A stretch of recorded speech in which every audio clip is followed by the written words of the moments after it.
Hello दोस्तों, bio science with यन के में आपका फिर से हार्दिक स्वागत और अभिनंदन है। चलिए, बहुत दिनों से डिमांड था सर विद्युत पढ़ाना है, तो कोशिश करेंगे, प्रयास करेंगे कि विद्युत आपको समझ में आए कैसे क्या क्या चीज़ें। देखिए, मैं सीरियल से तो नहीं पढ़ा सकता, इसमें मेन मेन पॉइंट जो होंगी उसी को बताता रहूँगा क्योंकि बोर्ड एग्जाम बहुत करीब है। ठीक है, तो चलिए, आप पाठ भी देना चाहेंगे पाठ दे दीजिएगा। यह किस पाठ से होगा? विद्युत से, इलेक्ट्रिसिटी से।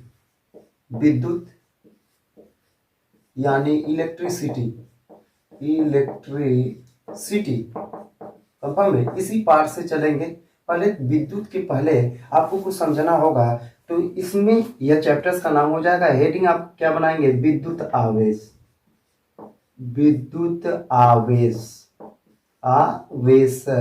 विद्युत आवेश को कहा जाता है इंग्लिश में electric charge, electric charge, electric charge. ठीक ना? हेडिंग अगर ये इस तरह बनाएंगे बना लीजिएगा, नहीं तो इसको क्या करेंगे इधर लिखेंगे। ठीक है, चलिए रुकिए 1 मिनट। तो हेडिंग आप क्या बनाएंगे? इसमें पहली हेडिंग बनाएंगे क्या? विद्युत आवेश, विद्युत आवेश यानी electric charge, electric charge, electric charge, charge. ठीक ना? अब विद्युत आवेश क्या चीज होता है, ध्यान सुनिए। जैसे अभी आप देखेंगे तो स्केल रहे, स्केल को सूखी बालू पर रगड़ कर उसके बाद कागज के टुकड़ों के पास ले जाएंगे तो उसमें किसका गुण आ जाता है? आकर्षित करने का गुण आता है कि नहीं आता? तो किसी भी पदार्थ में अगर आकर्षित करने का गुण पाया जाता है तो उसी को क्या कहा जाता है? विद्युत आवेश कहा जाता है। ठीक है ना? उसी को क्या कहा जाता है? विद्युत आवेश कहा जाता है। तो देखिए क्या लिखेंगे? किसी भी चालक का या किसी भी पदार्थ का, किसी भी पदार्थ का वह गुण जिससे वह दूसरी वस्तु को, जिससे वह दूसरी वस्तु को आकर्षित करता है, आकर्षित करता है, आकर्षित करता है, आकर्षित करता है, उसे, उस पदार्थ का क्या कहा जाता है? विद्युत आवेश कहा जाता है। उसे उस पदार्थ का लिखना होगा, नहीं तो उसे क्या कहा जाता है? विद्युत आवेश कहा जाता है, विद्युत आवेश कहा जाता है, कहा जाता है। ठीक है, अब विद्युत आवेश तो हो गया। जिसे किससे प्रदर्शित किया जाता है? जिसे स्मॉल क्यू, स्मॉल क्यू से प्रदर्शित किया जाता है, प्रदर्शित किया जाता है यानी दर्शाया जाता है, किया जाता है। ठीक है ना? चलिए, यह तो हो गई इसकी डिफिनीशन की बात कि किसी भी पदार्थ का वह गुण जिससे वह दूसरी वस्तु को क्या करता है? आकर्षित करता है, उसे विद्युत आवेश कहा जाता है। ठीक है ना? विद्युत आवेश को किससे प्रदर्शित करते हैं? स्मॉल क्यू से। अब सुनिए, अब विद्युत आवेश दो प्रकार के होते हैं। विद्युत आवेश, विद्युत आवेश दो प्रकार के होते हैं, दो प्रकार के होते हैं, दो प्रकार के होते हैं, दो प्रकार के होते हैं। कौन कौन सा होता है? एक होता है धनावेश, धनावेश, धनावेश तथा ऋणावेश, ऋणावेश। अब कहेंगे ये क्या चीज है? सुनिए, धनावेश किसे कहा जाएगा? जिस पर प्लस चार्ज हो ना, पॉजिटिव चार्ज होगा उसको धनावेश, और जिस पर माइनस चार्ज होगा उसको हम क्या कहते हैं? ऋणावेश। प्लस माइनस बोलते हैं कि नहीं बोलते हैं?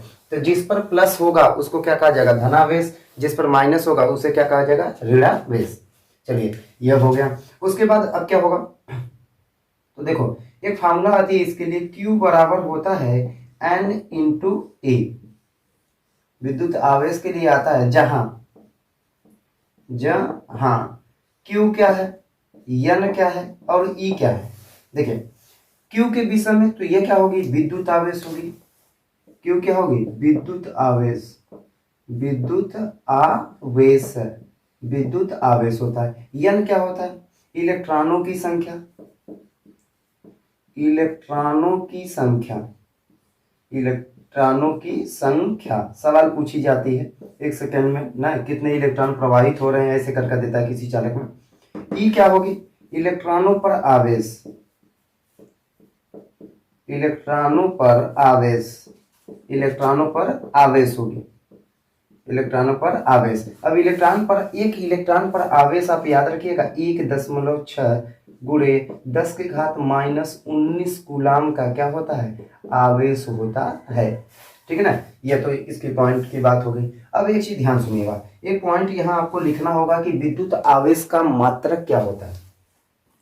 तो विद्युत आवेश का मात्रक, विद्युत आवेश का मात्रक, आवेश का मात्रक, मात्रक कूलाम, विद्युत आवेश का मात्रक कूलाम होता है। यह सही मात्रक है। विद्युत आवेश का मात्रक क्या चीज होता है, कूलाम होता है। ठीक है ना, तो इसको अच्छे से क्या करेंगे, लिख लीजिएगा। विद्युत आवेश किसे कहा जाता है, किसी भी पदार्थ का वह गुण जिससे वह दूसरी वस्तु को अपनी ओर क्या करता है, आकर्षित करता है, उसे विद्युत आवेश कहा जाता है। विद्युत आवेश को इस्तेमाल किए उसे प्रदर्शित किया जाता है, जो दो प्रकार के होते हैं, एक धनावेश जिस पर प्लस चार्ज होगा धनावेश, और जिस पर माइनस चार्ज होगा क्या होगा, ऋणावेश। अब Q बराबर क्या होता है, N इंटू E होता है। Q, जहां Q क्या है, विद्युत आवेश है, इलेक्ट्रिक चार्ज है ना। उसके बाद N क्या है, नंबर ऑफ इलेक्ट्रॉन, इलेक्ट्रॉनों की संख्या है। E क्या है, इलेक्ट्रॉन पर आवेश, चार्ज ऑफ इलेक्ट्रॉन कितना होता है, एक इलेक्ट्रॉन पर आवेश 1.6 इंटू 10 की पावर -19 क्या कहेंगे, कूलम। ठीक है ना। और फिर विद्युत आवेश का मात्रक क्या चीज होता है, कूलम होता है। इसका मात्रक क्या होता है, कूलम होता है। चलिए, अब इसी पर डिपेंड करता है, इसको लिख लीजिएगा। अब बात करेंगे विद्युत धारा की। ठीक है ना, चलिए बढ़ेंगे आगे। इसको अच्छे से देखकर क्या करेंगे, आप लिख लीजिएगा। ये नहीं कि ऐसे छोड़ते रहेंगे तो फिर नहीं हो पाएगा। ठीक है ना, थोड़ा सा बेसिक वाली चीजें हैं, इसलिए इसको चलना पड़ रहा है।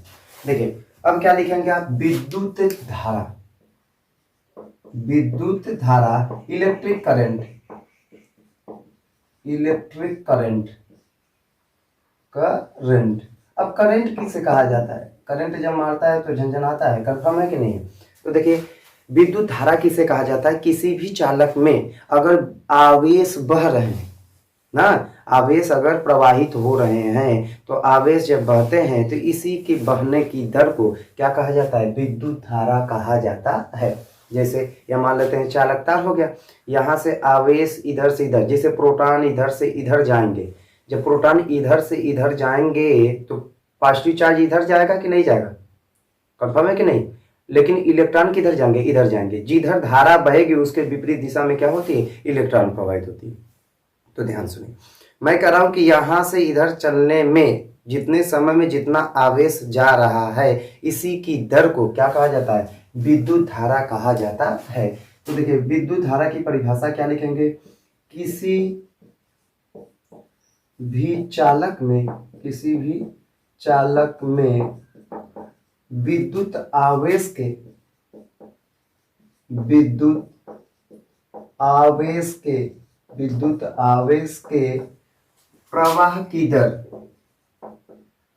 प्रवाह की दर, प्रवाह की दर को विद्युत धारा कहा जाता है, विद्युत धारा कहा जाता है, विद्युत धारा कहा जाता है, विद्युत धारा कहा जाता है।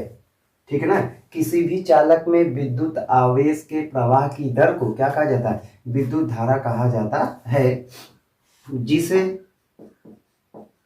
जिसे कैपिटल आई, कहीं कहीं स्मॉल आई भी बताते हैं, जिसे कैपिटल आई से प्रदर्शित किया जाता है, प्रदर्शित किया जाता है, किया जाता है, जाता है। ठीक ना। अब देखिए क्या लिख सकते हैं, विद्युत धारा बराबर, विद्युत धारा बराबर लिखेंगे क्या चीज, विद्युत आवेश के प्रवाह की दर, विद्युत आवेश के प्रवाह की दर, प्रवाह की दर, दर दूर लिख दे रहे हैं, प्रवाह की दर। अब विद्युत धारा को किससे प्रदर्शित किया है, आई बराबर विद्युत आवेश को Q दर T स्मॉल t, यानी टाइम होगा कि नहीं होगा।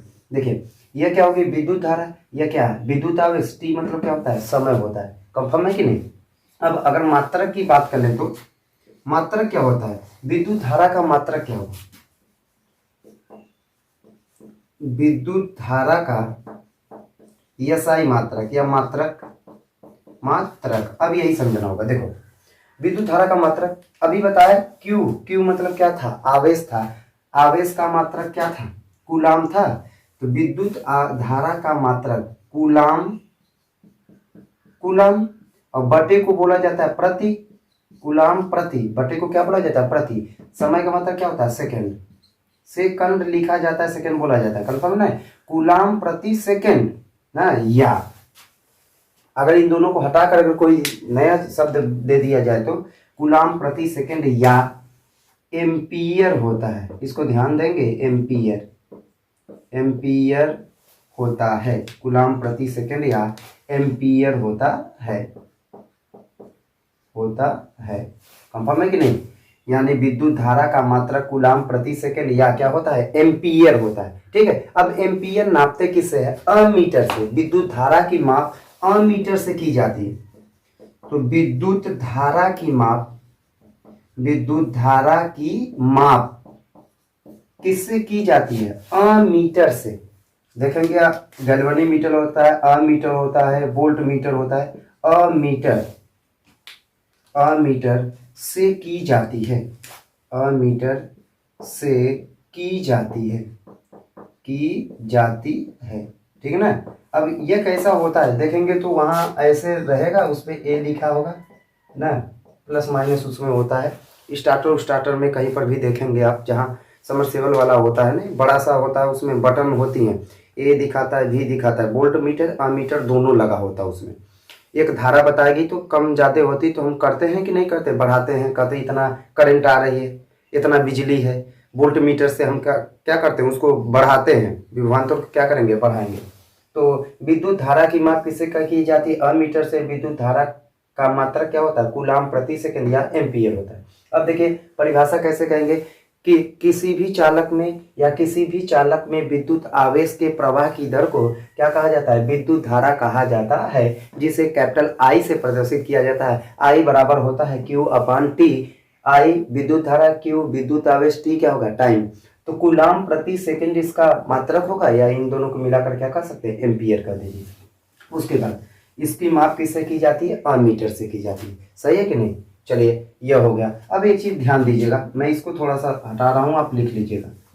ठीक, थोड़ा सा बात करने इसमें, अगर हम फार्मूले को चेंज करें तो विद्युत आवेश के फार्मूले को अगर यहाँ पुटअप किया जाए तो देखिए, अगर इस फार्मूले को ध्यान देंगे, इस फार्मूले को हम पुटअप कुछ इस तरीके से कर सकते हैं। हमें क्यू का मान चाहिए होता है तो हम यहाँ लिख सकते हैं क्यू बराबर आई इंटू टी भी तो लिख सकते हैं कि नहीं लिख सकते हैं, एक फार्मूला यह मिलेगा। सही ना। उसके बाद एक और लिख सकते हैं इसी फार्मूले में, अगर हम आई बराबर Q का मान, अभी हमने बताया था Q बराबर होता है N इंटू ई, यह होता है कि नहीं होता। अगर हम Q के स्थान पर तो लिख सकते हैं N इंटू ई अपान क्या लिख सकते हैं, T। एक तो यह भी तो लिखा जा सकता है। अब जैसे सवाल होगी वैसे मान को क्या किया जाएगा, चेंज किया जाएगा। ठीक ना, सवाल जैसे भी होगी वैसे ही मान को आप क्या करेंगे, चेंज करेंगे। आप पुटअप करते रहेंगे, जैसे इलेक्ट्रॉन की संख्या दिया रहे, इलेक्ट्रॉन पर आवेश दिया रहे, समय दिया रहे, तब पर भी तो विद्युत धारा निकाल सकते हैं। अगर आवेश नहीं दिया है, ठीक है ना, तो आवेश नहीं दिया है तब के लिए ये लगाएंगे। जैसे n नंबर ऑफ इलेक्ट्रॉन दे दिया, इलेक्ट्रॉन पर आवेश आपको याद करना होगा 1.6 × 10⁻⁻19 कूलम, और टी टाइम दिया रहेगा, आई का मान निकाल सकते हैं। तो इससे आई का मान आप क्या करेंगे, निकाल सकते हैं। ठीक है ना। इस पर कुछ सवाल होंगे, आप क्या करेंगे, सवालों को किताबों के थ्रू लगाइए। सभी का मान पहले आप छाट कर अलग करेंगे, छाट कर अलग करने के बाद इन सभी फार्मूलों को पुटअप कराइए, देखिए कौन सा फार्मूला लगता है। ठीक है, तो ऐसे है पूरा विद्युत वाला। अब क्या है, विद्युत विभवांतर किसे कहा जाता है, विद्युत विभव किसे कहा जाता है, वो एक टॉपिक एक वीडियो में आएगा। तो उम्मीद कर रहा हूँ कि आपको ये समझ में आया होगा। ठीक है ना। तो इसको अच्छे से रिपीट कर कई बार रिपीट कर आप लिख लीजिएगा। और देखिए जो चीज़ जितना जल्दी समझ में आता है उतना जल्दी भूलते भी, तो कई बार इसको क्या करेंगे, पर डे रिपीट करते रहेंगे। फिर मिलेंगे ऐसे ही एक नए टॉपिक्स को लेकर, तब तक के लिए धन्यवाद।